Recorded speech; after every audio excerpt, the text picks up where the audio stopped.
రేవంత్తో ఇక తాడోపేడో తేల్చుకునేందుకు బట్టి సిద్ధమవుతున్నాడా? తనను అవినీతి పరునిగా జనం ముందు నిలబెట్టిన ముఖ్య నేత మీద డిప్యూటీ సీఎం బట్టి కసితో ఉన్నాడా?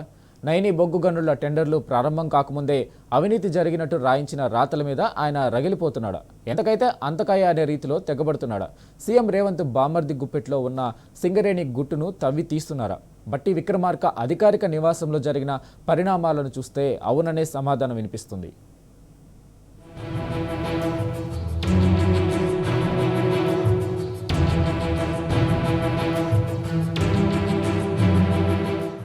డిప్యూటీ సీఎం బట్టి విక్రమార్క అధికారిక నివాసం వద్ద నాటకీయ పరిణామాలు చోటు చేసుకున్నాయి.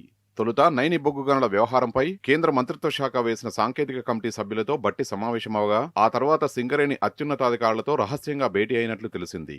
ఈ భేటీలో సింగరేణి మాజీ సీఎండీ బలరాం నాయక్ రావడం, ఆయనతో దాదాపు 6 గంటల పాటు ఏకాంతంగా చర్చించడంతో కాంగ్రెస్ రాజకీయాలు వేడెక్కాయి. మధ్యాహ్నం సింగరేణి ప్రస్తుత సీఎండీ కృష్ణభాస్కర్ ఫైళ్లు పట్టుకుని వచ్చినట్లు సమాచారం.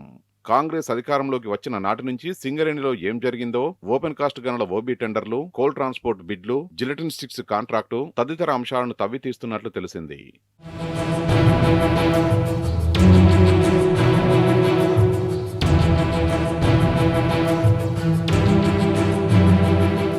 కాంగ్రెస్ పార్టీ రాష్ట్రంలో అధికారంలోకి వచ్చిన 4 నెలలకే ముఖ్యమంత్రి తన బామ్మార్దిని సింగరేణిలోకి చొప్పించినట్లు చర్చలు జరుగుతున్నాయి.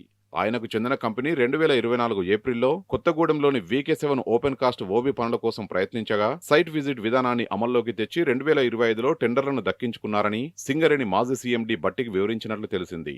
సైట్ విజిట్ విధానంతోనే బిడ్డర్లను భయపెట్టించి టెండర్ ఖరారు చేసుకున్నట్లు వారి మధ్య చర్చ జరిగిందని సమాచారం. VK7తో సింగరేణిలో అడుగుపెట్టిన ఆయన బినామీలు, అనుచరులతో కలిసి వరుసగా 7 ఓపెన్ కాస్టులో పాగా వేశారని మంత్రికి వివరించినట్లు తెలిసింది.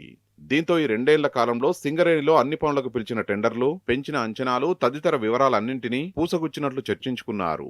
మాజీ సీఎండీ చెప్పిన వివరాలన్నీ ఆకలింపు చేసుకున్న బట్టి విక్రమార్క వాటికి సంబంధించిన ఫైళ్లు తీసుకురావాలని ప్రస్తుత సీఎండీని ఆదేశించారట.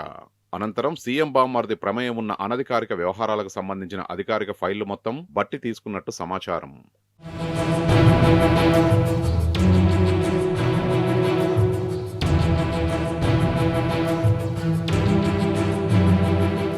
కేంద్ర సర్వీసుల నుంచి డిప్యూటేషన్ మీద వచ్చి సింగరేణి ఎండీగా కొనసాగుతున్న బలరాం నాయక్ ఇటీవలే డిప్యూటేషన్ గడువు ముగిసింది.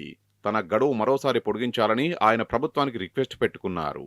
కానీ సీఎం కార్యాలయం ఆయన పదవీకాలం పొడిగింపు ఫైల్ను అటు తిరస్కరించకుండా ఇటు ఆమోదించకుండా పెండింగ్లో పెట్టినట్లు సమాచారం. పైగా కేంద్ర ప్రభుత్వమే పొడిగింపును తిరస్కరించిందంటూ లీకులిచ్చారు.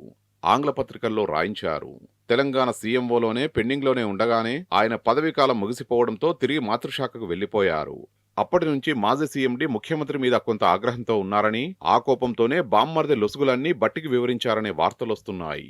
దానికి సంబంధించిన ఆధారాలను మంత్రి అధికారికంగానే తీసుకుని భద్రపరిచారనే చర్చ కాంగ్రెస్ వర్గాల్లో జరుగుతోంది. ఈ ఫైల్ను బట్టి విక్రమార్క ఢిల్లీ అధిష్టానానికి పంపించే అవకాశం ఉన్నట్లు చెప్తున్నారు.